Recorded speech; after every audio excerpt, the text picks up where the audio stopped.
Kita beralih ke informasi lain, pemirsa. Menteri Koordinator Bidang Perekonomian Erlangga Hartarto menyambangi gedung KPK Jakarta. Erlangga mengaku kedatangannya untuk melakukan komunikasi terkait tarif resiprokal Amerika Serikat.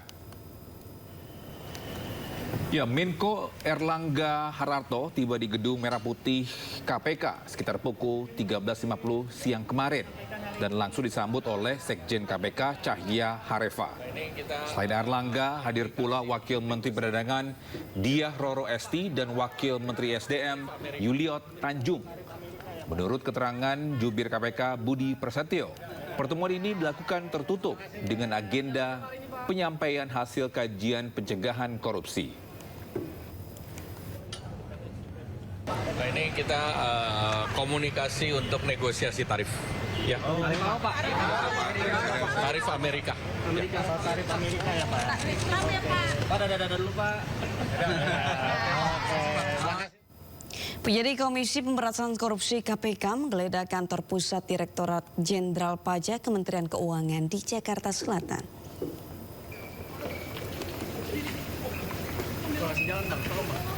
Keluar dari gedung Ditjen Pajak, penyidik KPK membawa satu koper hitam. Penggeledahan dilakukan untuk mencari bukti-bukti tambahan yang dibutuhkan dalam penyidikan dalam dugaan suap pengurangan nilai pajak. Penggeledahan terkait dugaan suap pemeriksaan pajak PT WP pada Direktorat Jenderal Pajak Kementerian Keuangan periode 2021-2026 yang menjerat Kepala Kantor Pelayanan Pajak Madya Jakarta Utara. Sebelumnya, KPK menetapkan 5 tersangka dalam kasus dugaan suap pengadaan pemeriksaan pajak di lingkungan KPP Madya Jakarta Utara setelah melakukan operasi tangkap tangan pada Jumat lalu. Selain itu juga penyidik tentu akan menelusuri, akan melacak kemana saja aliran uang yang terkait dengan perkara ini. Oleh karena itu, hari ini penyidik melanjutkan kegiatan penggeledahannya di kantor pusat Ditjen Pajak di Jalan Gatot Subroto. Saat ini penggeledahan masih berlangsung. Tentu penyidik mencari bukti-bukti tambahan untuk mempertebal, untuk memperkuat dari apa yang sudah didapatkan dari penggeledahan sebelumnya. Karena memang kita masih akan terus menelusuri, termasuk proses ataupun tahapan dari penilaian dan pemeriksaan ini seperti apa peran-peran yang dilakukan pihak-pihak di kantor pusat Ditjen Pajak. Diperiksa KPK sebagai saksi dugaan korupsi haji, petinggi PBNU membantah adanya aliran uang baik kepada dirinya maupun kepada organisasi Nahdlatul Ulama.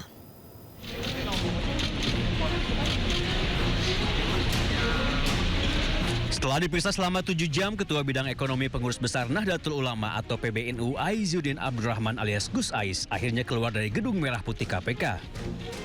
Gus Ais diperiksa sebagai saksi kasus korupsi kuota haji yang menjerat Yakut Holil Haumas dan staf khususnya Iswah Abidal Aziz. Gus Ais membantah dirinya terlibat dengan dugaan korupsi kuota haji. Ia juga membantah adanya aliran uang baik kepada dirinya maupun kepada NU. Ya, KPK bilang ada aliran uang, Pak, ke Bapak dari kasus ini, Pak? Enggak. Itu dari Pak Yakut apa dari ISPA, Pak? Enggak. Kalau enggak ke Gus berarti ke PBNU ya, Gus? Enggak ada juga. Kan kebetulan Gus ketua bidang ekonomi, Gus. Kan Gus kebetulan ketua bidang di PBNU gitu, Gus. Apakah untuk operasional atau gimana? Iyalah, sama beliau-beliau. Insya Allah kita doakan semua yang terbaik, yang maslahan, nggak ada masalah apapun. Dan ini menjadi titik muhasabah, introspeksi untuk semuanya, khususnya yang pengurus Nahdlatul Ulama lah. Sementara itu, menurut juru bicara KPK Budi Prasetyo, tim penyidik memeriksa Gus Ais sebagai saksi karena diduga adanya aliran uang terkait dugaan korupsi kuota haji. Kepada yang bersangkutan. Nah, ini akan didalami. Maksudnya seperti apa, tujuannya untuk apa, kemudian bagaimana proses dan mekanisme aliran uang itu bisa terjadi. Nah, ini masih akan terus didalami. Kasus korupsi haji berawal saat pemerintah Arab Saudi menghadiahi 20.000 kuota haji tambahan. Pemerintah membaginya menjadi 92% bagi jemaah haji reguler dan 8% bagi jemaah haji khusus. Yakut yang kala itu menjadi Menteri Agama justru membaginya secara merata. KPK mengendus adanya transaksi jual beli antara Kementerian Agama dan Biro Haji. Tim Liputan iNews melaporkan. Kritik banjir berujung teror, 2 korban doxing melapor ke Bareskrim. Ya, Jansen dan Iqbal mengaku mengalami ancaman digital hingga pengiriman bangkai ayam ke alamat rumah. Bisa laporan ini terjadi atas adanya dugaan tindak pidana ancaman dan teror. Ancaman tersebut berkaitan dengan kegiatan aktivisme mereka di ruang digital. Kegiatan teror ini bermula pada 20 Desember 2025. Jansen mengatakan dirinya hanya mengkritisi penanganan banjir di Sumatera.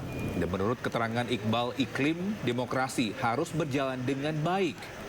Korban berharap kasus ancaman dan teror dapat diusut secara tuntas sesuai hukum yang berlaku. Kebebasan berpendapat dan iklim demokrasi yang sehat harus tetap dilindungi di ruang digital maupun ruang publik. Kami mendapatkan beberapa informasi, banyak influencer juga yang mendapatkan teror, tapi mereka tidak melapor agar kemudian situasi ini tidak berlanjut. Dalam artian mereka juga memiliki rasa takut gitu ya, bahwa teror-teror ini benar-benar terjadi. Jadi saya rasa itu 3 pesan kami, dan kami berharap pihak kepolisian dapat menindaklanjuti ini dengan baik gitu ya. Dan karena apa? Karena ada banyak teror sebenarnya, dan ini bukan cuma soal kami yang melapor hari ini, tapi kami juga meminta para pihak kepolisian untuk menyelesaikan laporan-laporan yang udah pernah dilaporkan. Ancamannya saya HP ibu saya dan HP adik saya, SIM cardnya itu kemungkinan besar dibajak.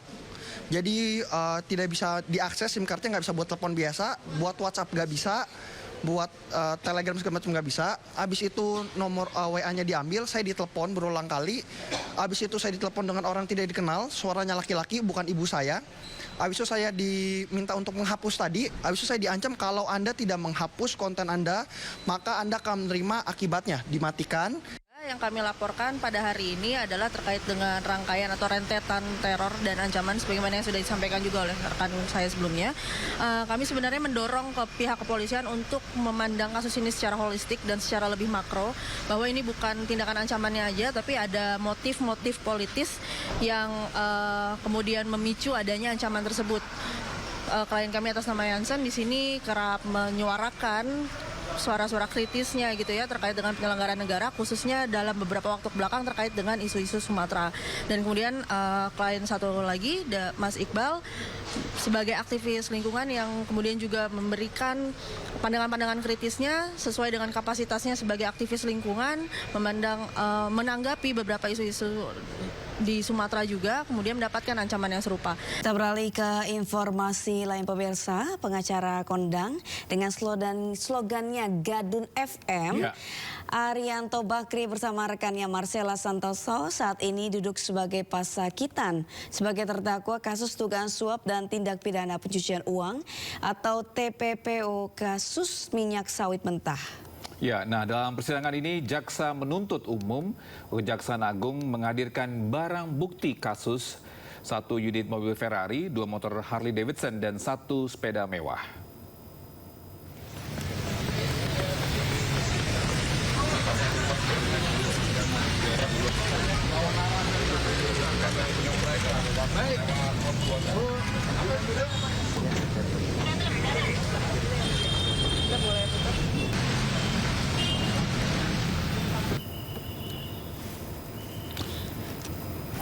Ya, 1 unit mobil Ferrari, 2 motor Harley, dan 1 sepeda motor mewah yang dihadirkan di Pengadilan Negeri Jakarta Pusat. Sejumlah kendaraan ini merupakan barang bukti yang dihadirkan dalam sidang suap vonis lepas CPO. Marcella CS disebut menyuap Majelis Hakim Tipikor Jakarta yang menyediakan perkara Permata Hijau Group atau PT Wilmar Group dan PT Musimas Group dalam kasus korupsi ekspor minyak sawit mentah atau CPO. Tak hanya itu, Marcella, Arianto, dan salah satu pihak swasta juga disebut melakukan pencucian uang senilai 52,5 miliar rupiah.